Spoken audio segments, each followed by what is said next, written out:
If you believe it, you're gonna make it. Getting stronger by the day, you're invincible. If you believe it, you're gonna make it. Getting stronger by the day, you're invincible. Hey. Hello, hello, hello. Good evening and welcome to another thrilling edition of Trending SA right here on SABC3. Yo, what a busy weekend. And listen, we have all the top trends corked up and ready to be served. My name is Mo Flavor, and of course, helping me to dish out everything today is only the best in the business, only the best in the game. And of course, we're going to be helping you to escape the norm. So she's a fashion ninja, mother of hip and hop, because she stays hipping and hopping. Loot Love. Yeah, in the flame. My kids are gonna hate me one day for that little clip. Please delete it, guys. Delete it. And then he is the prodigal son, apparently the next in line. He is, of course, also here today, despite the fact that he's going through mourning, which I think is very noble of him. The reigning emperor of Umlazi, Mable. I'm a regent, Mo. We don't mourn. We just acknowledge the situation and move on because we've got a lot of things to do. And on that note, before I go to top trends, I just want to say, Queen Mandombi, aw, Madlamin. It's time for top trends.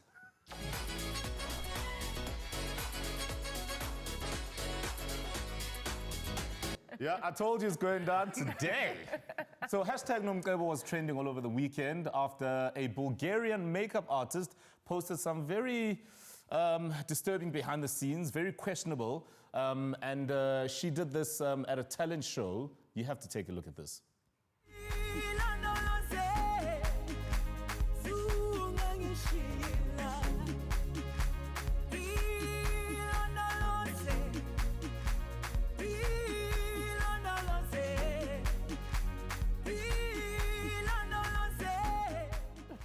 I mean, what in the not-so-Nomcebo is that? Oh, man. So this was seemingly shot after the singer took to stage as Nomcebo. You have to take a look at this.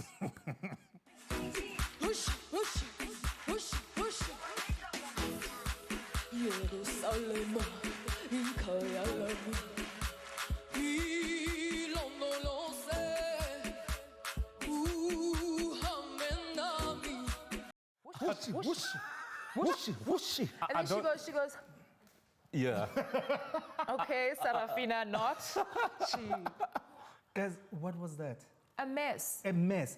And it's so sad whenever we talk about these topics, we actually don't dive into them so people actually get what is actually wrong with this. 100%. And I saw, there was a tweet that I saw where Ulindo Guhle, Uste, saying it's okay to wear blackface to perform, like saying it's okay to use the N-word on the song. Right. I see most South Africans don't know what blackface is and what it's used for. That's why we laughed along with Leon Schuster for so long before seeing the problem with his movies. And actually, that's the problem. People actually still don't get what's wrong with blackface. They don't get the historical context of it. And that's why we have this problem. Maybe, And it's such a powerful history when you talk about blackface. And it's also about the frame of reference, because if you are watching all these videos, including that of Leon Schuster, all the skits that he did in the name of comedy, making fun of many different people, you know, dressed up as a black person, then you probably interpret everything that he's doing as problematic. Right. But not everybody understands and not everybody uses the frame of reference. So people will watch Leon Schuster and think, oh, this is funny. Black people will think it's amazing. A lot of black people still do think that Leon Schuster's material is amazing. And, you know, then you got to ask yourself the question, do we really understand the problematic nature of things like this? But you can't have people do this where there's internet, there's information. You can find this information everywhere, and that's why you'll know it's problematic. So I know that obviously, you know, we're in a country, in this particular case, where there's very few black people. But if you could find Nomcebo on the internet, then you can find the information that'll tell you that this is wrong. And also, please fire this makeup artist. I mean, what is it? Is it like the ghost of Nomcebo or what? Goodness. Sure. Well, hashtag Mtetwa ended up on the timeline as well this past weekend after he posed this question about the processions at King Goodwill Zwelithini's State Memorial. So, of course, the tweet says, would it have been wrong if CR had asked Jay-Z to do the eulogy? Hashtag asking for a friend, hashtag Zwelithini. So this tweet led to a lot of mixed reactions with people trying to kind of work out and decipher exactly what he meant. In fact, this comment on Twitter by Zimkita asked him this. So what do you see right about CR asking Jay-Z to do it? Or was there anything wrong with the president doing it? Angilwi. I just want to hear the logic behind the question. To which, of course, Kaya clarified with this follow-up tweet. He says, CR did well. There's no question. My interrogation was leaned towards proximity of Jay-Z to the king. Say I was CR and I thought, Yazi, I think Jay-Z knew this man way more than me. Can I not ask him to do it? Same can be said about Tata's funeral. I think TM would have killed it. Sure. Okay, so many people on the timeline obviously came hard for Kaya, accusing him of tribalism and lacking a fundamental understanding of how the state works, particularly where state funerals for significant public figures are concerned. So what did you guys make of Kaya's tweet? I think that he backpedaled, and he shouldn't have, because I know exactly what he wanted to say, and there was nothing wrong with what he said. Even people like Ulinet Ntuli actually had the same sentiment, said this obituary should have been read in Zulu, the end. Today isn't the day for accommodation. We've been interpreting and correcting all week. And nango uspiti evaluator naye uzewati uti. Today's event was not how AmaZulu do things. It was supposed to be a day of honoring the king. Even the king's nyosi was not given a slot. The whole memorial service was European. It was awful. The next king must fix this mess. And that's, I believe in that. I was just like, can we just have the eulogy and the obituary just read in Zulu? Because it was just missing. There was a thing that was missing. So correct me if I'm wrong, and maybe I'm also misunderstanding how things work, right? What I've been seeing is a lot of education based on what happens once a king has passed on. There are certain ceremonies and steps that we are not allowed to have access to as the public. So with that said, the week leading up to the memorial, was that not all respected and done as it should be then? And then in this moment where we're including now SA, because we've all lost someone, not just you guys, right? We're trying to understand, we have other people in different provinces trying to understand what's happening.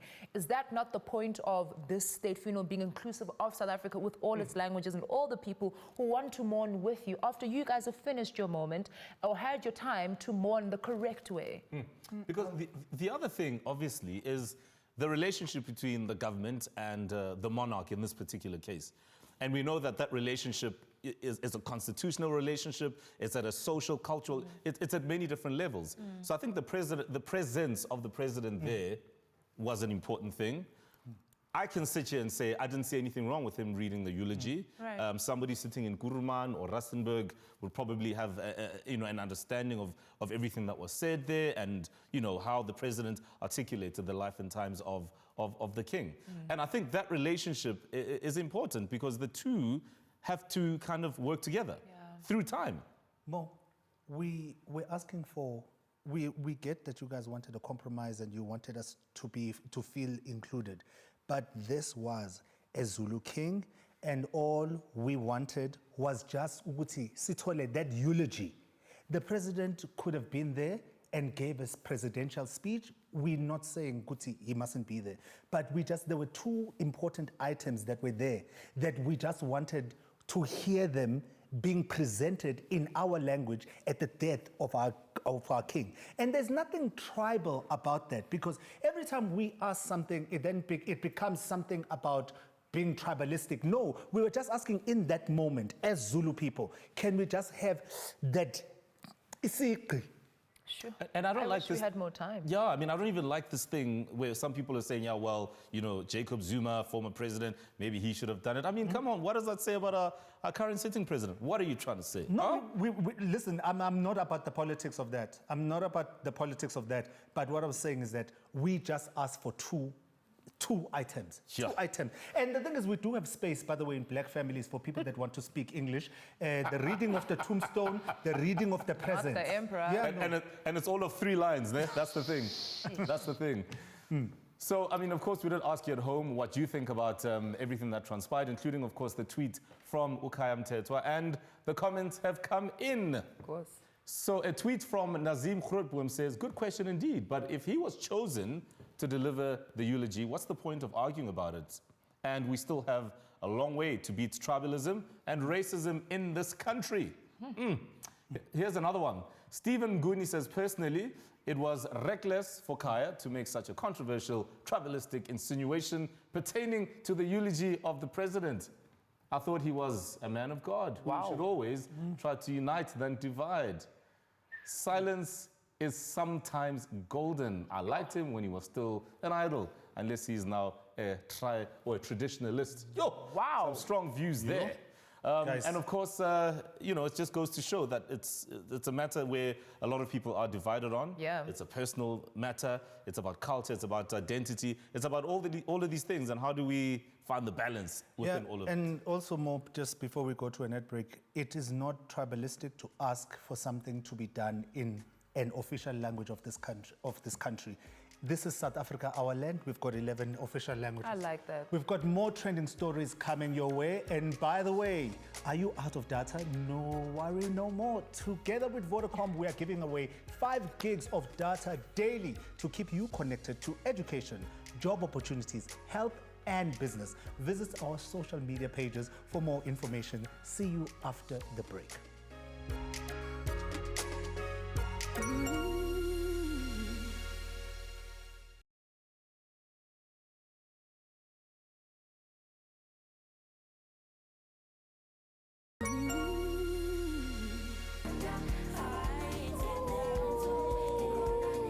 Welcome back to hashtag TSA on 3. And if we want us to test, so it's because shout out to the Golden Black Boys. Bo, bo, bo, bo, bo. Look at that, look at that. And who would have thought? Brilliant result, well done to Kaizer Chiefs, and I mean a big shout out to all those youngsters who really came through and showed Pirates something. Yeah, and by the way, Stula, Lamini, how you doing? Nap Music, how you doing? Aksam Nandi. In fact, Nomzamo, about to come back home. We need you, girl. We need you. All right, but on a serious note, hashtag NAC sit-in has been on my timeline for over 2 weeks now after a group of theatre practitioners, art organizations and artists brought the National Arts Council offices to an absolute standstill. And this comes after the 300 million presidential employment stimulus meant to cushion the artists' financial woes was squandered. Very, very disturbing. And of course, to help us understand the ongoing NAC sit-in protest, we're joined by the acting chairperson of the NAC, Dr. Sipho Sithole. Good evening and welcome. Thank you for your time. Good evening. I am not the acting chairperson. The acting chairperson is Princess Zelenhle Dlamini, Oh, thank whose you so father much. is the brother to Queen Mantombi and the brother to King Mswati II. Ndlovukazi. And yes, I am just a council member. Siyabulela, Good evening. Dr. Sithole. So the NAC sit-down has been going on for nearly 2 weeks now, with some protesters sleeping at the office. Is there an actual resolution in sight? And what does that resolution look like? Thank you very much. First, let me just say one thing, that there's been no money looted out of the presidential stimulus employment program. There is 300 million rands that was allocated. That 300 million rands is still there and it is still being allocated. So there's been no squandering of the money.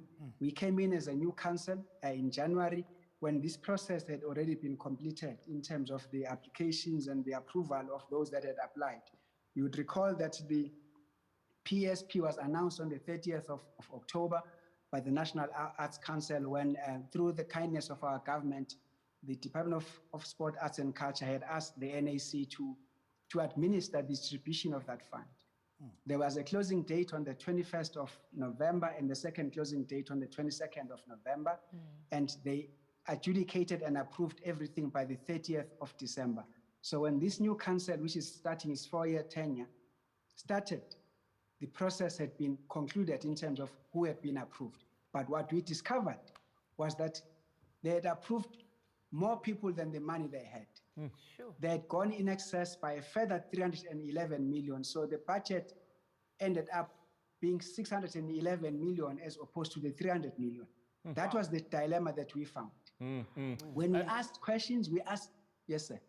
I mean, I have to jump in there, Dr. Sithole, also because veteran musician and record label owner Chico Twala penned a very, very blunt open letter to fellow musician Arthur Mafukate, which has since gone viral, as you may have seen. I'm going to quickly read a part of that. It says, government also made it clear that not all applicants will be receiving funding, which obviously meant that the majority of our colleagues were going to struggle financially. Is it not common sense that established artists like you and I should step aside? Thousands of colleagues needed this stimulus more than we did. I mean, how do we even get here, Dr. Sithole? And also, just remind us again of this criteria used to disperse this relief fund.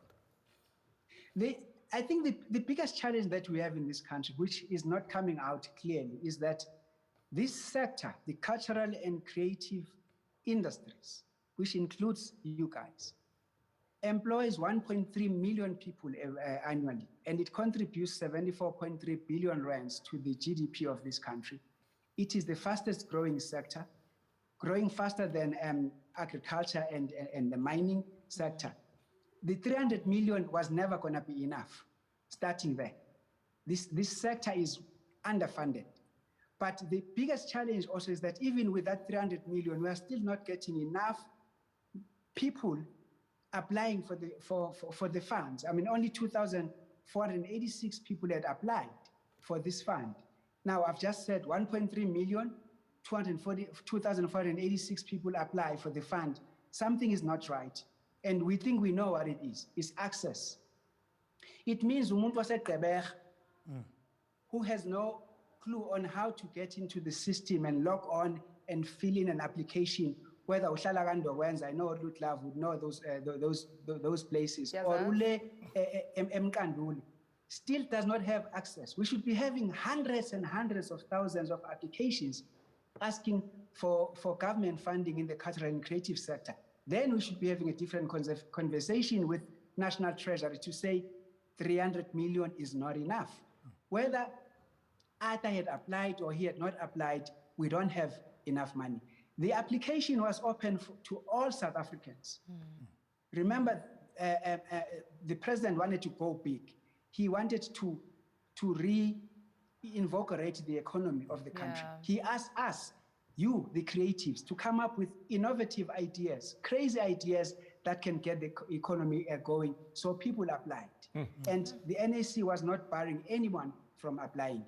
Yeah. What you are asking is, was it correct for one person to apply using with many organizations when there was not enough money? That's a different conversation. Sure. But what we discovered was an overexposure. Sure. There was not enough money. All right, very interesting, and of course, many issues. I mean, it's a multi-layered thing, this, so we do appreciate your time in this moment, Dr. Sithole, and it's a matter that we'll certainly keep watching as the story unfolds and develops. Thank you for your time. Thank you so much. And after the break, we meet a 14-year-old rising star, Africa's youngest author, Stacey Fru, for your weekly dose of Vodacom's Monday Motivation segment. See you after the break.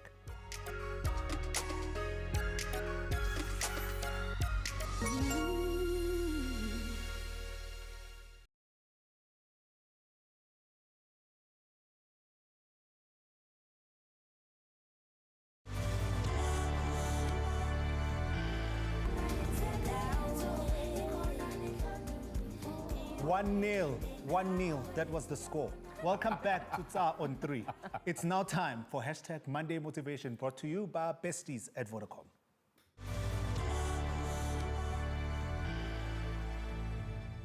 Our guest tonight is a force to be reckoned with in the literacy space, and at the tender age of 14, Stacey Fru's imaginative ability to put words to paper has catapulted her into a leading exponent in the children's book space. This talented writer has penned 5 books that have caught the eyes of literary enthusiasts. 5, jeez. Yes. I mean, that is sensational. And listen to this, with more than 20 international and national awards under her belt. Sure.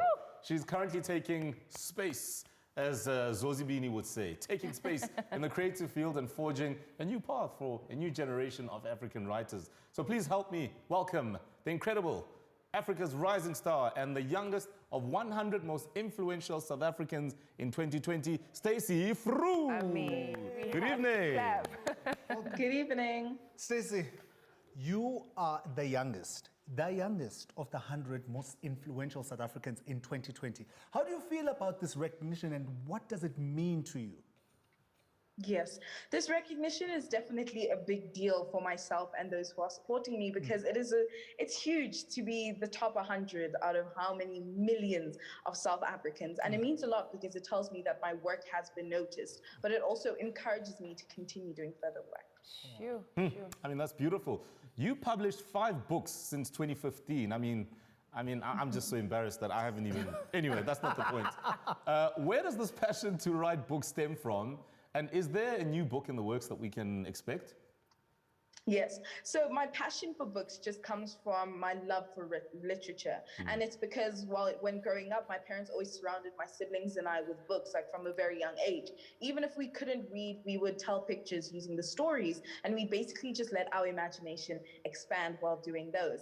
And the books that are currently in the works is a compilation of my short stories, as well as a novel, which I've been working on since sometime last year. Oh man, you're such a delight. So in the last 5 years, you've been at the forefront of children's literacy and getting African children to start reading. So why is it so important to you, and how far are you in the mission of equipping other kids with reading skills? Yes. So for the past 5 years, I have a foundation called the Stacey Fru Foundation, which is solely focused on child education and safety and security within underprivileged communities. And the reason why I choose to focus on those topics is because for myself, you cannot grow and learn in a place where you do not feel safe and secure. And in order to learn, and which is what I want every single African child to have the opportunity to do, you need to put hard work and effort, because education is so important to the means of evolving humans and just to, make yourself and others happy. So for me, education is such a big thing and such a big tool. And I'm going through these lengths to make sure that we get more quality education to these areas. Oh, you're brilliant, Stacey. Not only do you have great ideas, but you're also doing, which is the most important thing. So you're an absolute bright star, and we appreciate you for that. Thank you so much for your time. Thank you so much for having me on the show. Such a delight. I mean, Listen, and the thing is, it's so sad that I'm sitting at this table with you underachievers. Like, what have you guys done with your lives? I'm the emperor, so I've done it all. I'm the king. and I'm going to go write a book now because, really, brilliant, Stacey. So if you want to enjoy the best of life, like our guest tonight, you can use the My Vodacom app to spend your bucks in our Vodabucks store. Plus, you can view balances and data usage, buy bundles and airtime, and so much more. Spend your earnings in Vodabucks store via our app. And remember, you stand a chance to win big with Vodacom right here on TSA. Every Friday, we're giving away a smartphone and 5 gigs of data.